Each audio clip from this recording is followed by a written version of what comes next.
We are here at Mexico in the wonderful city of Cologne. We've done a little walk around this crazy exhibition and conference, and we found ourselves at the Indahash stand. And I am here with Barbara Soltysinska, who is the CEO and founder of Indahash. Hello, thanks for having me. That's quite all right. How are you? How are you finding your Mexico experience? Well, it's really nice. Very, very, very busy. So lots of people here. Not first time on Mexico. So I think it's really great, and it's one of those events that is truly important in our industry, in my opinion. Excellent. And from a point of view of what Indahash is doing with regards to influencers and helping bring influencers into marketing campaigns, have you seen anyone else, or have you seen some key trends and insights around influencers here over the last day so far? Well, not so far on the event, but I tried to watch all the trends and analyze that, so we can discuss a little bit. To be honest, I didn't have time to look for influencers trends and influencer marketing companies here. I was only having a very good meeting with Influencer DB, so the company that does analytics for influencers. Fantastic, and that leads me on to a lovely point in terms of where we are as an industry in terms of using influencers. There was, like the word content, influencers became a very big buzzword Yes, absolutely. 2 or 3 years ago, Yeah. and people I don't think necessarily understand what an influencer is, but really interestingly what you guys are doing is very different in terms of bringing those influencers into campaigns and actually making them deliver ROI. So what's the kind of key behind a brand or an agency being able to use an influencer to good effect? So I believe that the best influencers are those who are kind of next door people, so that another people trust them. For us, trust means, or the measurement of trust is engagement rate, so how the audience is really engaged into the content, into the influencer, and how much they trust their recommendations, because I believe that this is the value for the brand. So that's why majority of our inventory out of 800,000 influencers are micro and mid-tier people. And I think that they're extremely powerful. There are also a lot of research on the market proving that ROI, so sales generated out of micro-influencer, tends to be bigger than from superstars or super celebrities, because they're not as trustworthy. Wow, so that must be an interesting conversation when you're talking to brands and agencies who say, well, actually, we want X because he or she has 7 billion trillion followers, and you have to say, well, actually, I think it's the person with maybe 5,000 followers, but 4,999 of them are engaged on a permanent basis. How do you get that across to the people who are kind of starry-eyed by celebrities they read or hear about? Well, I think that if we manage to measure that using promo codes or using links in bio, then we can see the true results.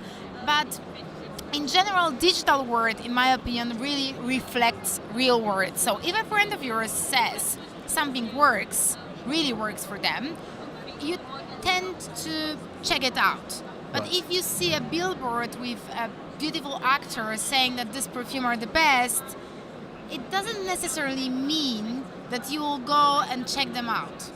So I think that this is the main reason of this situation.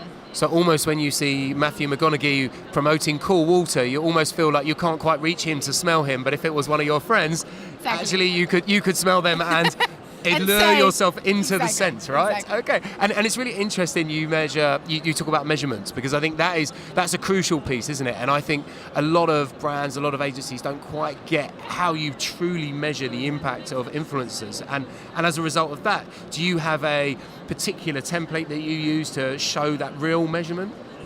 So we have different metrics in our reports. So obviously we check the reach, engagement, that is very important for us, sentiment. So there are different ways for us to measure the impact.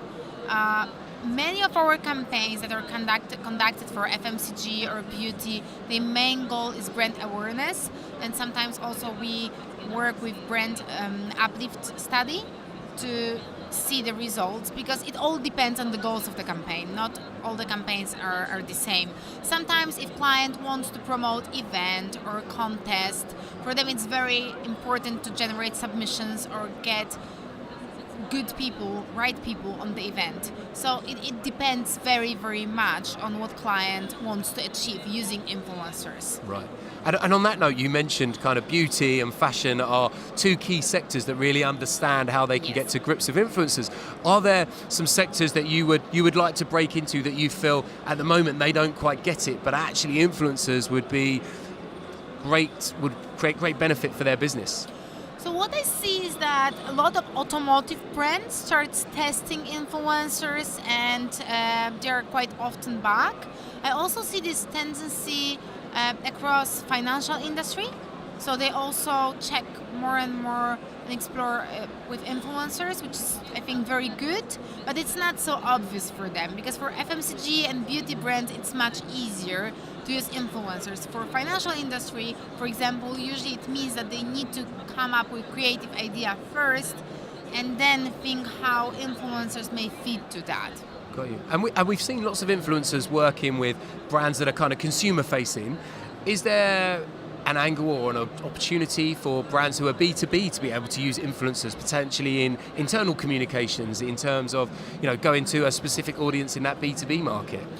I think yes, but it's much more sophisticated, because those influencers are very niche. They are usually micro influencers, but very important. For example, if we look even at our industry, like media, marketing industry, we see people who are very important, and their voice is meaningful. They shape the communication around different topics, but they're much smaller than big influencers, and it demands different approach to them. Okay, fine. And what do you see as the biggest challenges to more influencers being used and taking a bigger slice of the marketing budget from brands? I think it's still education on the market, so that not all the clients know how exactly they can use influencers. Everyone has heard about that, but sometimes people are afraid of making this first test. And I think this is the biggest challenge right now. Right. And is that something at Indahash you are going around the world trying to educate people? Is there... I try to, because clients sometimes are afraid that someone else will create the content, even though there is full brand safety, so there is a full moderation of the content and so on. Many brands get used to the situation that agencies creating the content, not influencers. And but good agencies, good media groups learn clients and educate clients why it's sometimes good to engage influencers and make this content much more authentic and see what kind of results it can bring. But it takes time. Right. And do you have in your head a couple of great examples of a client who has really got influencers, and as a result, they not only have they got influencers, they've also delivered amazing ROI? Well, yeah, absolutely. We have done some of these campaigns. For example, the last campaign for Budweiser for World Cup, with different countries playing against each other. We were showing how people were showing how they were celebrating all the goals, and it was amazing campaign with over few thousand influencers engaged. Amazing results, and people from something like 18 countries. Well, okay, so a real kind of global spread as well as that. Yeah. That great engagement, which is wonderful. And how do you, as Indahash, how do you kind of stay ahead of the game? How do you, because it's becoming a very competitive market. There's a lot of people who say they do influencer marketing. There's a lot of people who want to be part of it. In some ways, competition is good because it strives you on to be better. But how do you stay ahead of the game? So first of all, personally, we have experience in influencer marketing before we started Indahash from LiveTube, so the previous company that was a multi-channel network focused on YouTube. Second is that we are the biggest in terms of inventory. So right now we have over 800,000 influencers in over 80 markets. Right. And we also have more than 10 offices, and we operate truly globally. So for many brands, it's a huge advantage because they can do cross-market things with us. But I think in startup it's all about pace. So how fast you can scale to another market, you can reach clients, there are build teams and so on. And if you had to look back at the last 6 months, how would you say you guys have done? What sort of stage have you been in over the last 6 months? And then what does the next 12 months look like for Indahash? We'll see. So for sure we don't want to slow down.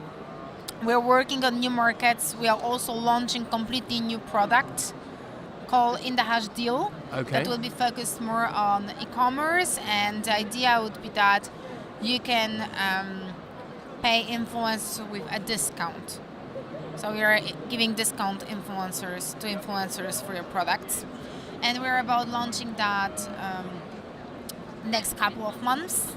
Right now we are testing that with some clients. So there is a lot of new interesting things coming. Also, we have introduced image recognition for better targeting. I think that this is very useful for many of our clients. Yes, and one question I want to ask you is, you've obviously been a serial entrepreneur who sets up companies, makes them a success, and potentially sells them or invests in new places. What's it been like, particularly now there's a huge movement around inclusion, and our event from Festival of Media, we had probably the most inclusive juries, the most inclusive set of speakers and delegates that we've had in its 12-year history.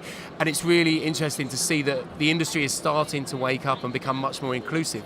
As a female entrepreneur in the media and marketing space, what's been the biggest challenges you've found? Have you ever come across glass ceilings, and what's it like to kind of be one of the standard bearers for the industry?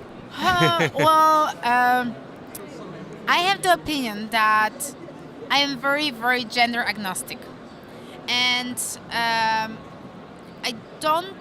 I think that there is a huge challenge. Women perceiving themselves as better or worse because of what happened for many, many years. So it's very clear what is the reason of that. But in general, I have never thought and defined myself as being a woman in business. For me, it actually doesn't matter. And I think that it's not that men are like this or women are like this. It all depends on particular single human being. So for me, it doesn't matter at all. At the same time, probably what happens in general, not only in our industry but everywhere, is that maybe some women are brought up in a way that they have less self-confidence, what doesn't help them to achieve success, but this is something we can easily work on. So I think that once we stop thinking about being a man or woman, the real equality will start. What I, for example, don't like about interviews with many women in business is that many people ask them, hey, and how do you, how is your work-life balance? How is your family? How do you combine work with family? No one asks men these questions. And this is the way we are still, everyone is still surprised to have women in business. Once we stop that, and once we maybe stop asking women how they combine family with business, or start asking men the same question, it will mean that we are in a healthy situation. So a whole kind of change of mindset, if you like. That's what we need. Yeah, I think so. Okay, brilliant. And finally, I suppose, what tips would you give to anyone looking to start their own business in the media and marketing space? What kind of 2 or 3 things do you think they definitely need to be a success? I think that to start a business in media or marketing space, I think it's good to have some experience because it's quite specific industry. So probably it's good to maybe make a good research on what is really happening in the industry or work in some places. I think that it's also very fast industry. So you need to do things, and it's more important to get it done than to make it perfect. Right. And I think in our industry it's absolutely crucial. What else? I always say that no matter which industry we think about, many people have kind of a fear about starting something and failing, so it's good to think about the best case scenario and the worst case scenario. And usually once we face in our heads the worst case scenario, it's not as bad as we expected. Wonderful. Thank you very much for your Thank time. you. Enjoy the rest of the show. Thanks.